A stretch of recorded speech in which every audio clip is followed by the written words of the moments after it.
Good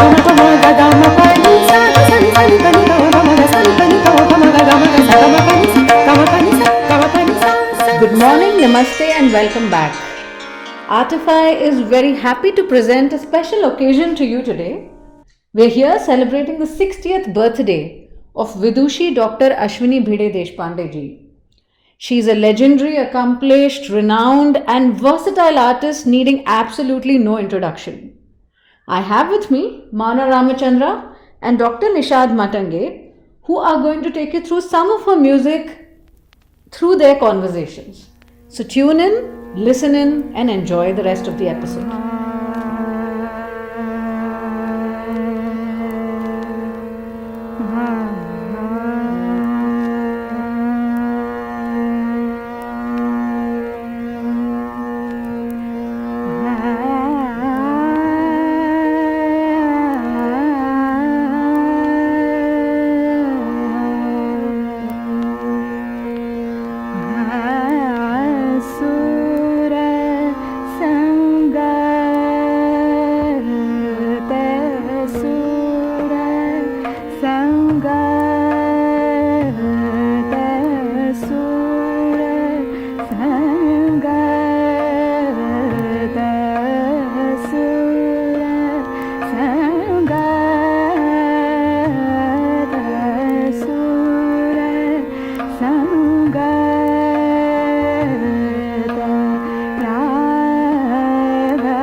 Hello everyone, and I am very glad to be back on this special episode of the podcast. What we just heard was a bandish in Rag Tilak Kamod, sung by Ashwiniji. Now, this is a traditional bandish composed by the founder of the Jaipur Gharana, Ustad Aladia Khan Sahab. So Nishad, you are a student of this tradition. So it will be great if you take us through what we just heard now. Yes, Mowna, you're absolutely right. This is really an iconic bandish of the Jaipur Athroli tradition. And, it's been rendered beautifully by a lot of masters of this gharana. Kesarbhai Keskar ji would sing this bandish. Mallikarjun Mansoor ji sang this bandish beautifully. And the words of the bandish really are also worth, paying a little bit of attention to. So the bandish is about what makes good music. And in the Asthai, for example, the composer says, Sura Sangat Rag Vidya Sangeet Praman. So Sur ke saath Rag Vidya, together they constitute Sangeet ke Praman, or measures of good music. And then, he goes on to delineate all the various aspects of music, Laya, Tal, etc., Shuddha Bani, and all of these things must come together, and only then can a musician be called Guni or Gyani, is what the composer says. So it's almost like a guru, telling his or her student what it means to be a good musician. And so, while the Bandish, of course, is a great source for understanding Rag Tilak Ka Mod, it's also a great point of reference for musicians young and old. But listening to this recording brings up some very nice memories for me, because I remember listening to this particular rendition of Surasangata Ragvidya by Ashwini Bhide Ji when I was a teenager, maybe 10 or 15 years ago. And if I'm not wrong, this was one of the first recorded pieces of music. I think it was an LP at that time that Ashwini Tai had published. And so it's an iconic recording from that point of view as well, because she's using traditional material, and it's one of the first pieces of music that she published. So, Nishad, Ashwini Tai has had such a long and illustrious career. It's almost 40 years in performance, and she continues to sing. And along the way, Ashwini Tai has innovated so much within the framework of classical music. Now, if you think of innovation in a performance, then I think Rag Pratiksha is a great example of something that is not so popular in the Jaipur Atrauli tradition, but she has made it so popular on the concert scene.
Yes, you're absolutely right, Mowna.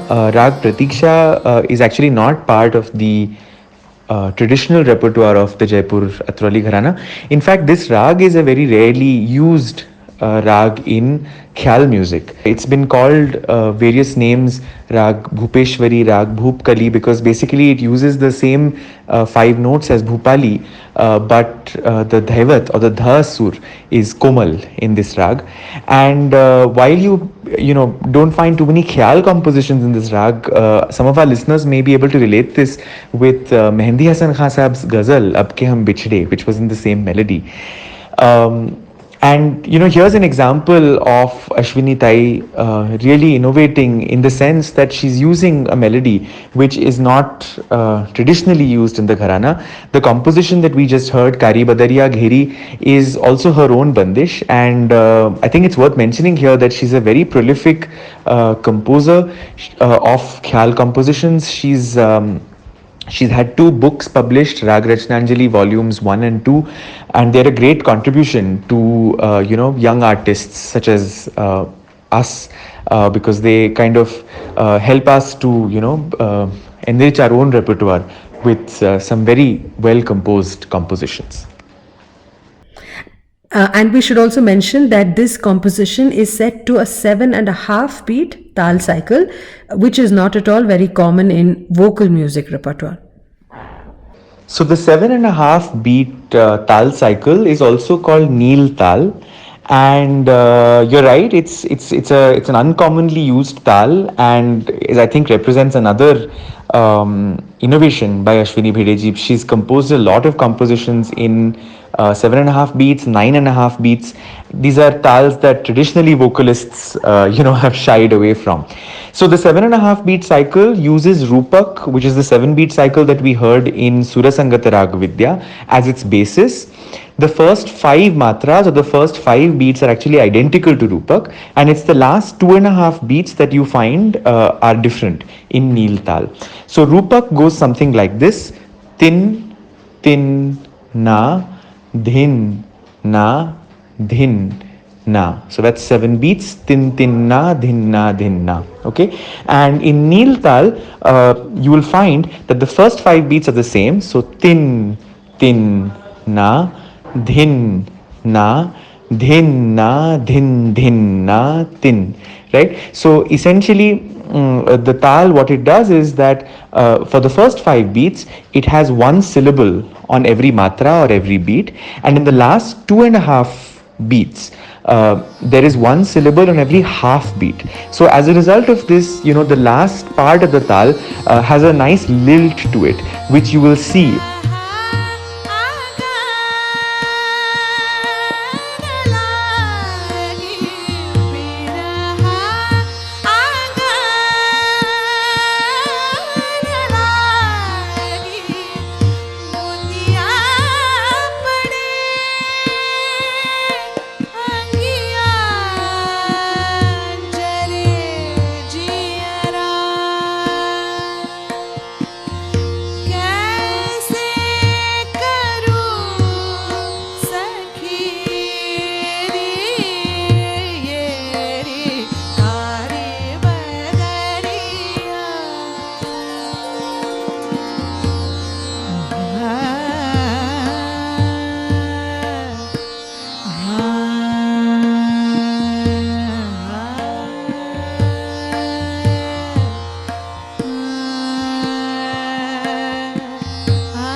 So we will all sign off here, but before we end, so dear listeners, please go to YouTube and listen to Ashwiniji's music, because she is such a versatile artist. You will find bhajans, dadras, thumris, and so much more out there.